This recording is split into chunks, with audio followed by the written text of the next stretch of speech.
Today I'm going to tell you a story, which is basically the story of why I chose to leave academia. I'm telling you this story because I get two types of questions. One of the questions is just why did I go and get a PhD of philosophy and then leave the academy and go and do things outside of colleges and universities? It's especially not common if you have a PhD in philosophy, or at least that's what everybody thinks.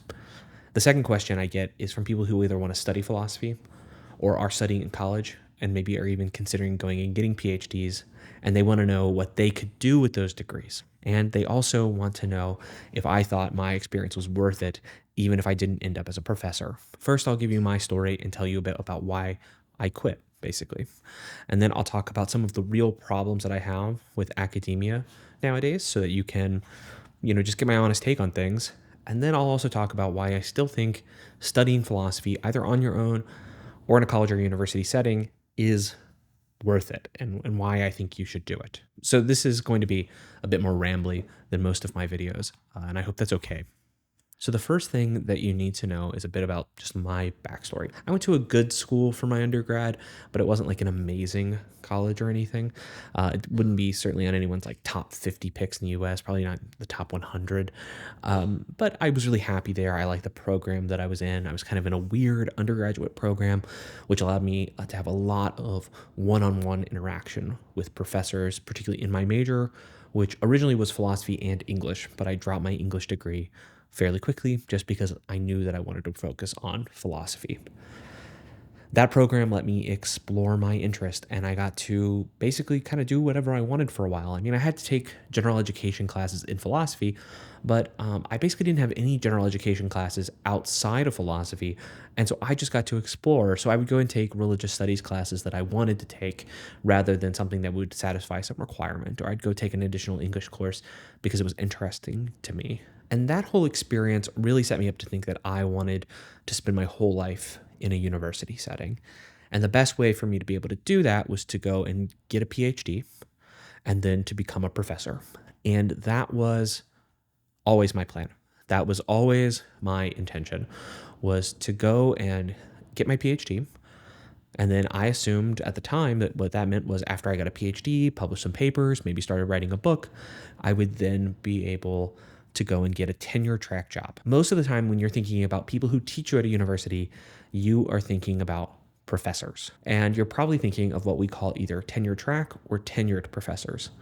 Basically, once you get tenure, you are guaranteed a job at that university until you choose to retire or you die. There are ways for tenured professors to lose their jobs.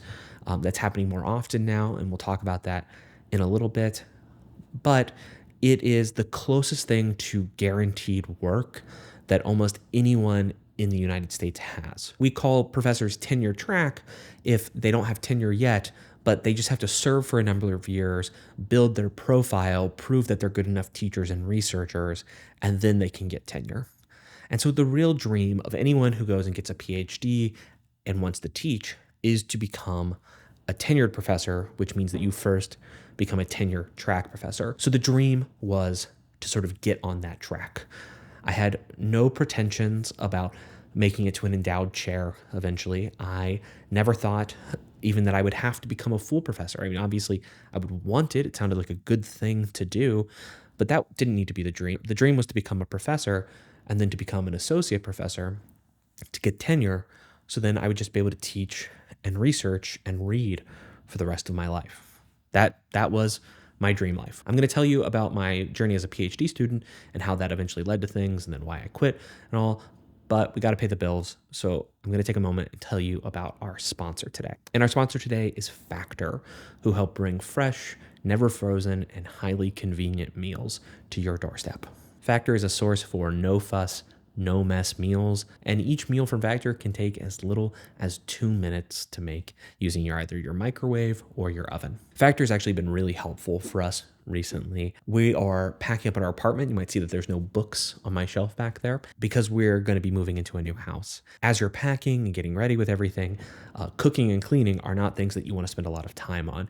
And Factor has made it just really easy for me to eat tasty meals that I also feel good about eating. It's way better than getting takeout all the time. Two meals that I thought were especially great were this chili and then this chicken dish that had jalapeno in it, and there was even cauliflower rice. And I have like a weakness for cauliflower rice. I really love the stuff. And in my recent box, they included these wellness shots, which I also have a weakness for. I love these things. I love the ones that have cayenne in them in particular. In addition to being convenient, Factor is highly flexible. Each week you can choose from 35 options, and there are popular options like Calorie Smart or Veggie or Vegan or Keto Friendly. Plus, there are plenty of add-ons that you can choose to include in your box. Head over to factor75.com or use the link below and use my code, which is JaredHenderson50, and you'll get 50% off your first box from Factor and 20% off your next box. That's JaredHenderson50 at factor75.com. 50% off your first box and 20% off your second box as long as your subscription is still active. I was a good undergrad, but I wasn't like an amazing undergrad. And so I didn't get into like the best philosophy programs. I got into good philosophy programs. There are like these unofficial rankings of philosophy programs, and you kind of want to be in the top 50. But I was pretty near the bottom of that 50 when I started. And that was at the school Boston University. If you know anything about Boston University, I don't know why you would for their philosophy PhD program, but they have a history of being really strong on philosophers like Hegel, who at the time I did not care about, and also just history of philosophy in general, in particular like early modern philosophy. And so I got exposed to a lot of history of philosophy while I was there. And the funny part was that I just didn't care that much about the history of philosophy at that time in my career, which is very funny given my focus now, where I'm much more history focused in what I read and what I want to talk about. But we'll talk a little bit about my sort of intellectual progression along the way here. I was always interested in the philosophy of language. That was always my intended specialization, and it is what I eventually wrote my dissertation in. And I went to go and work with a particular logician and philosopher of language at Boston University, this guy named Jaakko Hintinga. Hintinga was pretty famous for his work that he did, but he was very old, and I'm just saying this to anyone who's doing a potential PhD. Do not go to a program where there is one faculty member you want to work with when that faculty member is very old. It can bite you in the ass, and it bit me in the ass. And that's basically what happened to me. Hintinga retired very quickly, and then actually shortly, about a year after he retired and moved back to Finland, he died. So I actually never even met the guy. I went to the school to study with him, and I never met him. And I think overall for me, that was for the best. I think things worked out better because he retired. He didn't need to die for good things to happen. But that certainly threw a wrench in my plans. There were a few other professors I could work with at BU, and there were good people there, people that I really cared about, that I think were great professors. They cared about me as a student. But going into my second year, I really knew that this was not going to be the best place for me. And so I decided to transfer PhD programs, which is a little difficult, but it's basically like applying again. But this time you have to have a new writing sample, and you have to have new transcripts, and it's a little more complicated, but it's not that bad. And that's what I did. And I actually had a harder time my second time applying, despite the fact that I was certainly a better candidate and had better letters. But I've heard that it's a little harder if you're transferring. I don't know if that's totally true, but it was my experience. I was waitlisted at only a few places, and I finally got into the school that I chose to go to, which was the University of Connecticut. The University of Connecticut was a growing department. They were just getting a lot better. They were hiring lots of people, and really importantly, they were hiring lots of people who worked in logic and philosophy of language. So they were just perfect for me. And I think, honestly, UConn was the best possible school for me to attend. So I'm very happy that I ended up there. So I get to UConn. I have done 2 years already, but I'm told that I'm expected to do my PhD at UConn in about 5 years. So that's going to put my PhD in total at about 7 years. 7 years is a pretty standard length for a humanities student. I loved it at UConn. I loved my professors. I loved the folks there. I loved the research I was able to do. I ended up writing my dissertation on philosophy of language and logic, and particularly about theories of truth from sort of a linguistic and logical perspective. There have been people who have asked me if they could read my dissertation. You can, I think, if I remember to, I'll put a link here. It's really low priority. I think, honestly, if you Google my name, UConn, and dissertation, you'll probably find an available version. I don't think it's thrilling reading by any means, but there are at least a couple of chapters in there that I'm proud of. So I was happy with the work that I did.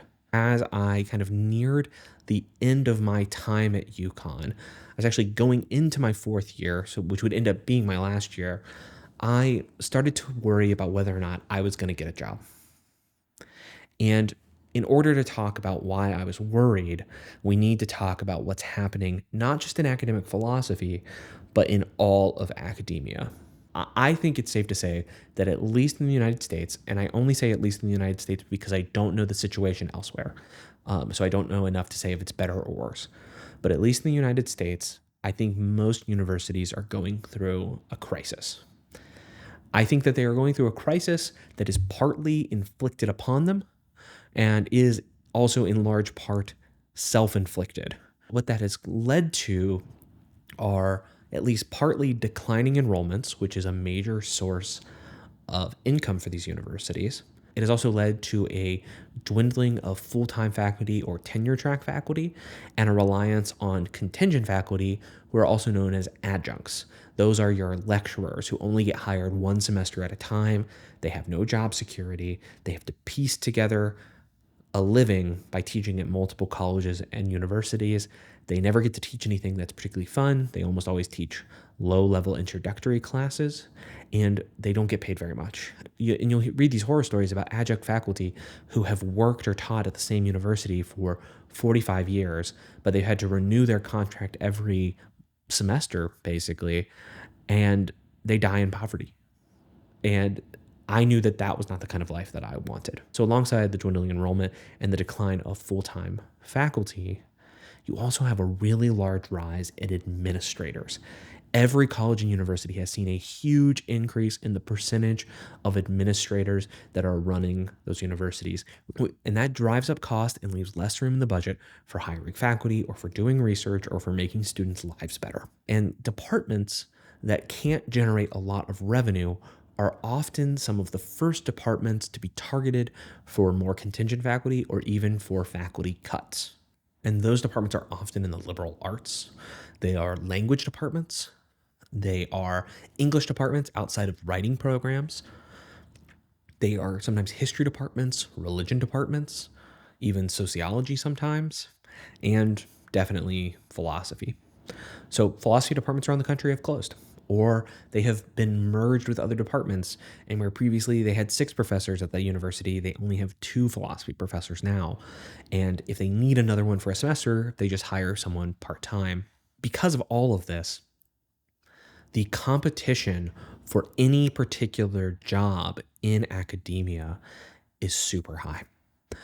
It would not be uncommon for a job at, let's say, at like kind of a second tier school. Nothing wrong with these schools. They're good colleges and universities. They'll have good students, but they aren't like super prestigious. These might be what you call your like good but not great state schools, which are universities that I think are very important and that I want to remain.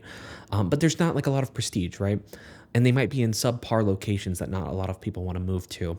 And if there was one philosophy job at one of those schools, they would receive at least 200 applicants. Any job at a more prestigious university or in a better location, any place in Boston or New York, certain parts of California, even moving to Austin here, I think would have been impossible because any jobs that were desirable in that way would receive 300 or 400 applicants. I don't have like data to back this up. A lot of this is anecdotal, but every philosophy professor that I talked to who was on a hiring committee, the people in charge of finding new people to hire to be professors, told me the same thing.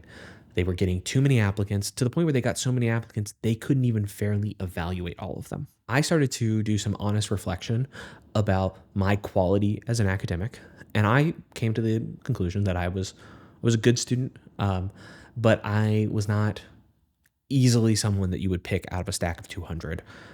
I had a couple of publications in good journals. I had published in one journal called Thought, which was a good journal in philosophy, but it wasn't like a top tier one again.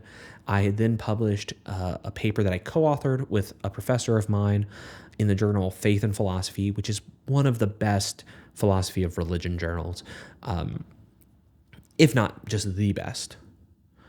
And I had a paper under submission that I was pretty sure would come out and ended up at the Journal of Philosophical Logic, which is, I would say, a very good logic journal. I was getting into pretty good journals.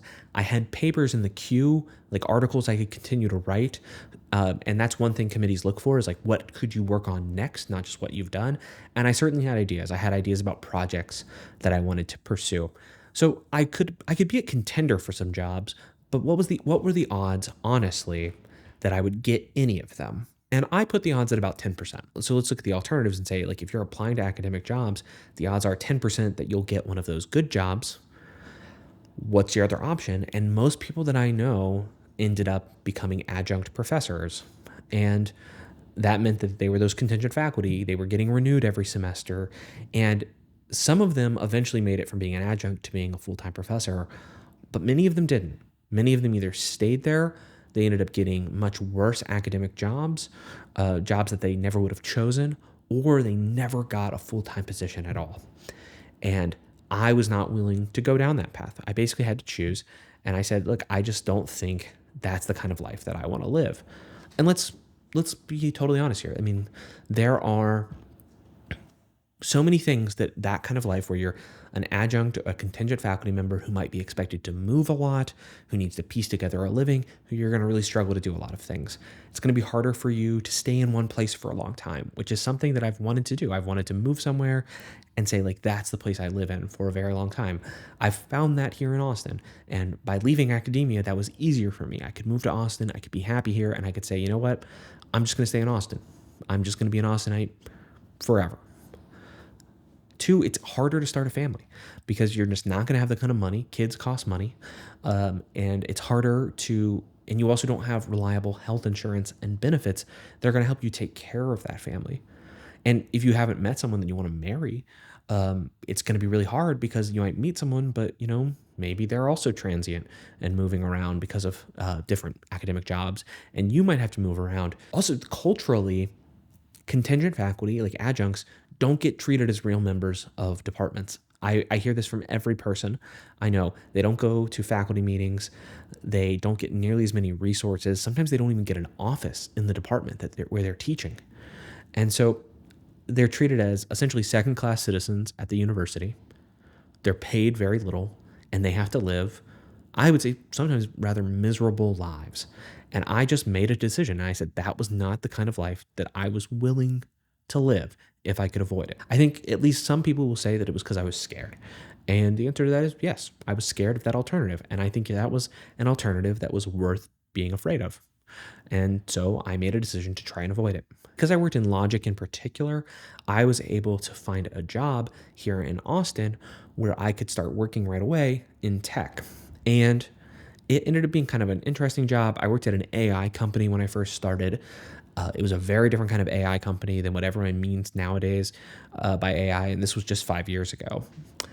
But it was a good place. A lot of former philosophers worked there, so it was kind of a nice transition out of academia. I made lots of friends I still see to this day and that I care about, and that was definitely worth it. And it allowed me to move to a city where I was really happy. It allowed me to make good, decent money, certainly livable money, comparable to what you might make as an assistant or an associate professor pretty quickly. And while you don't have that guarantee of tenure, most jobs are fairly steady. And so it did give me a little bit of security to start sort of building and forming a life. My wife, who's also a PhD in philosophy, she's actually going to defend her dissertation in about a month because we met in graduate school. She moved here with me. She was able to continue writing her dissertation. And it just really worked out well for both of us. I guess if you wanted to just put the sort of quick version of it, which is why did I choose to leave? I left because I thought my life would be better outside of academia. And I think I was right. Some of my friends who have also left academia have been able to continue writing papers and researching and doing all kinds of philosophical things that were still sort of part of professional philosophy. And I have never been able to do that. I've never been good enough at time management to be able to work on that stuff while also having a full time job. And I never quite understood how they were able to do it. I respect them immensely for being able to. But when I left academia, I basically felt like I had to give up on writing papers, I had to give up on research.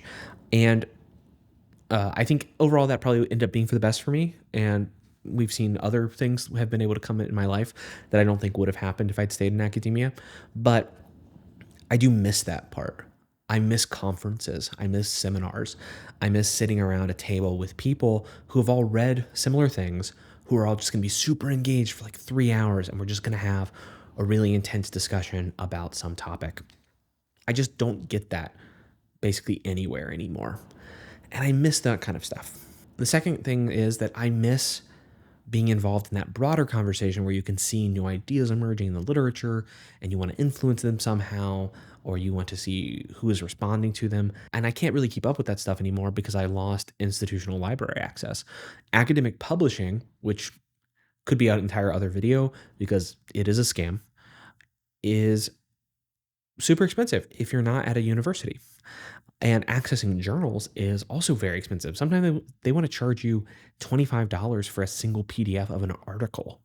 An article, by the way, that the researcher did not get paid, like the journal did not pay the researcher in order to publish that. It was free labor on the part of the reviewers and of the researcher. But if you want to read it, you have to pay $25. It's a racket. I missed just being in professional philosophy. I missed being involved in the sort of the larger conversation of ideas. And probably another big downside was more personal, which is that I felt like a failure. Even though I chose to leave philosophy, I felt like a failure, and I feel like there was like a real grieving process, which sounds a little extreme or maybe a little bit weird if you haven't really experienced it before. But when I've talked to other friends who chose to leave academia, in philosophy or not, they've mentioned a similar thing where maybe they had to kind of grieve for the life that they weren't going to live. But one of the ways that I was able to build a new kind of life for myself eventually was doing this YouTube channel. Now, this YouTube channel, I have often worried is not well defined. I kind of make videos about whatever I want. Um, I do some journaling stuff. I'm kind of done doing journaling stuff. I've done some philosophy stuff, and I feel like what I should be doing is just making better, longer, more in-depth philosophy content. Um, and if anyone has thoughts about this, by the way, I would love to hear it because I just wonder about the future of the channel basically every day I think about it. Uh, but what this YouTube channel has proven to me is that there are people who want to talk about ideas and that they want to be exposed to philosophy and they're not getting it currently. That's either because they went to college and they majored in something else because they thought maybe philosophy wouldn't help them get a job and they regret it a little bit, or they at least wish they could talk about philosophy. Honestly, the people I'm most impressed by, I meet some of these even my Discord server, are like high schoolers who just want to get a head start and just want to start reading good books. And so they ask good questions and they watch my content. And then also I get a lot of feedback from older people who haven't been at a university maybe ever, or maybe haven't been there for 20, 30, 40 years and just want to talk about this stuff with someone or want to hear someone talk about it. So they come to my channel. It's for those kinds of people that's made me, by the way, want to do like more in-depth philosophy content, like longer stuff, meatier stuff for people. And I'm thinking about ways to make that work because I would really like to make that work. But YouTube kind of proved to me actually that there was a way for me to continue to be a philosopher in some sense, even if I were no longer a professional philosopher in the way I had always thought about it. And that's kind of the biggest positive probably that's come out of this. So the natural questions that come up that I want to talk about, and this video is already just way too long. Um, one of them is personal for me, and then one of them is probably about you or people that you know. And those questions are: do I regret getting my PhD? Do I still think it was worth it? And two, what kind of advice would I give to potential students? Here's basically what I would say.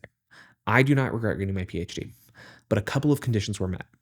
I got to go to schools that I liked going to, around people that I liked, and I basically enjoyed every single day as a PhD student. I was not in like a toxic department. I liked my advisor a good bit. I liked my entire committee a good bit, actually. I liked my other professors. I liked my cohort and my fellow students. And I was excited and interested and engaged. And it was great. It was some of the best times of my life. The other condition that was satisfied is that I did not go into debt to become a PhD student.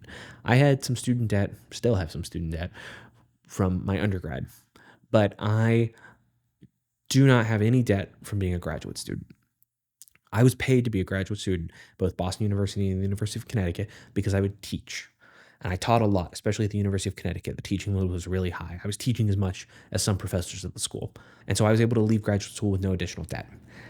If you cannot get into a department where you would enjoy yourself, or you find yourself in a department where you are miserable, I do not recommend continuing being a PhD student, unless you have some overriding, overwhelming reason. And if you have to take additional debt to get a PhD, especially in the humanities or some of the social sciences, basically anything that doesn't obviously lead to a career outside of academia, like economics, like an economics PhD who took on some debt, they would almost certainly make it back. If you're taking out $100,000 in debt to get a PhD in philosophy, you will never pay it back. Like, I just don't see how you would ever pay that kind of debt back. I mean, I think that the student loan situation in the United States is crazy, but don't put yourself into that much debt to go get a PhD in philosophy. I'm sorry. It just is not worth it.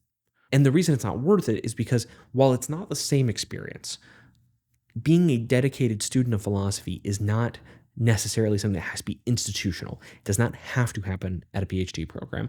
It is easier to do so when you're in a PhD program. It's easier to do it inside of the academy. You have more support and more sort of institutional incentives to keep going, but it doesn't have to be that way. And so if you're really passionate, but your only alternative is to go through and get $100,000 in debt to get a PhD, or it's to work job maybe that you don't love as much, but you'll still have time to read and try to write, I think that second option is still really good. And I think that second option is probably what I would recommend in that kind of circumstance.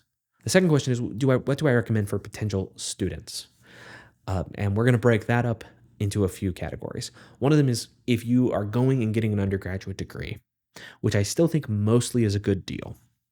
What would I recommend? I think philosophy is a great major. I think it's the perfect double major. So if you can major in two things, philosophy and something. But philosophy will prepare you if we want to go on to law school. I think philosophy majors are some of the highest performers on the LSAT. If you are interested in something else like linguistics, philosophy is a great complement. Same with psychology or history or English, or even something outside of the humanities, even economics, political science degree, even a physics degree. Philosophy and physics, it's a good combo. So just consider that, only because it's not the case, and I only say that because you can get a job as a philosophy major. The idea that you're going to end up serving McDonald's all the time, which is like always the joke, or you're going to become a Starbucks barista again, which is always the joke. And it's not a good joke. It's a hackney joke. It's a tired joke. I hate the joke because it's not funny. That stereotype isn't true. I know people who majored in philosophy who went on to do great things, and you could be one of them.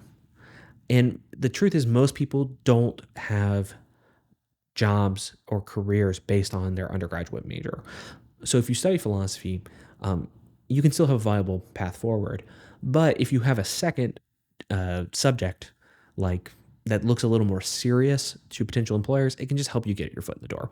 That's my main reason. I also think, though, as an undergrad, being intellectually curious enough to have two majors is a really good sign. But that's just my 2 cents. The second bit of advice there is that if you take on student loans, which almost you certainly will, to go to a university in the United States, make it worth it by actually working hard. I did not always do this as an undergrad, and I saw a lot of my own students not do this. They didn't do the readings. They signed up for classes, but they didn't do the readings, and they barely wrote the papers, and they didn't really learn anything. And I knew that they were going tens of thousands of dollars into debt, and that they were doing this in basically all of their classes. Don't do that. If you think that you won't work hard at your degree, the debt isn't worth it. The second kind of phase to think about is if you should go to graduate school. And the answers there are you should go to graduate school if you really love it, and you can get financial support, and you're not giving up on some other great opportunity. The third one is more negotiable because there's going to be a little bit of subjectivity in how we assess the worthwhileness of various opportunities. But I think it's really important, at least, to say that you're getting into a good department, a department where you'll be happy, that aligns with your interest, and you're not taking on debt. That's that's great. Third question to answer is, what do you do when you're leaving academia if you're not getting an academic job? Maybe some of you will watch this, get a PhD in philosophy, and become a tenure track professor, and thus will become more successful than me. And that, I say, honestly, good for you. Fantastic. Uh, but let's say that you maybe get a master's in philosophy and decide you want to go and look elsewhere. So, how do you transition out? So, it's difficult at first because you don't obviously have skills that employers want to hire for. But the truth is, if that you've made it through a good PhD program or even a good master's program or a solid undergrad degree, you probably have the potential to pick up those skills. I went into tech. I had to teach myself a little bit of programming stuff. So, I learned a little bit of Python. My Python skills are bad, but I had to learn a little bit about it. I had to learn the principles of stuff that I do now. So ontology, I learned about graph databases and how to build taxonomies and ontologies in different kinds of formats or different kinds of platforms and the different use cases you would have for those. And I was able to go from working at an AI company to working at two companies that I think would fall under the heading of big tech. So I was able to do it and I was able to make a living. I still do that. I still have a job in addition to YouTube. YouTube does not support my family full time. And I'm pretty happy there because the work is at least intellectually stimulating. So what I would suggest there is, if you've done some logic stuff, as a philosopher, it helps a lot. If you haven't, you could still probably teach yourself some of these programming skills to get your foot in the door. Um, but the truth is, probably as you transition out, you're going to have to chart your own path. You're going to have to figure out what you would actually enjoy doing and then start developing those skills and then kind of make it obvious to the people when you're applying for jobs that your degree is actually going to make you better at what you do. That's just like a bit about convincing people. Your philosophy degree will not hold you back. It might just initially make it a little bit harder for you to convince people, for them to give you that first chance. But if you can get that first chance and do well, after that, you're golden. You'll be able to get different jobs and you'll be just fine. There are fulfilling careers outside of academia. And in fact, they can be very good careers outside of academia. But you just got to go searching for them. I've been recording for too long. I don't even know how long this video is going to be when I put it on YouTube. So if you've stuck around now, you're probably like really dedicated or you like this channel enough. Let me just say one thing about the channel. I slowed down my output a lot in the last couple of months after I had a baby. But once we move, I think I'm going to be able to start putting out more videos again. And I think I'm going to get back up to 3 or 4 a month. And I'm very excited for that. I've missed making videos properly. Things have just been so hectic here with moving and with family. But I think we're going to get back to that, and I'm excited to see what we come up with. If there are things you ever want to hear me talk about, you should always put those down in the comments below. Like today, you could just go write that down here. All right, everyone, thanks for watching, and I'll see you soon.